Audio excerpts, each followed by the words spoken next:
গ্রাম বাংলার সৌন্দর্য আসলে কোথাও পুরো প্রকাশ করা যায় না। দুপাশে সবুজে ভরা ধানের ক্ষেত, হালকা বাতাসের ঢেউ, খেলনা ধান গাছ, মাঝখান দিয়ে আঁকাবাঁকা পাকা রাস্তা। এই দৃশ্য যেন প্রকৃতির নিজের হাতে আঁকা এক শিল্পকর্ম।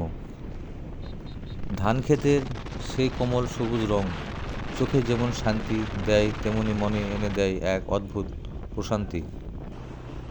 শহরের কোলাহল থেকে দূরে গ্রামের নির্জন রাস্তায় চলতে চলতে মনে হয় সময় যেন ধীরে বয়ে যাচ্ছে। বাতাসে থাকে মাটির গন্ধ, দূরে দেখা যায় খাল বিল, কখনো গরুর গাড়ি, কখনো মাঠে কাজ করা কৃষক। সব মিলিয়ে এক নিরাপদ, সরল আর মায়াময় সৌন্দর্য। গ্রাম বাংলার প্রকৃতি আমাদের শিকড়ের কথা মনে করিয়ে দেয়। এই সবুজের মাঝে লুকিয়ে আছে শান্তি, স্বস্তি আর জীবনের আসল সরল আনন্দ।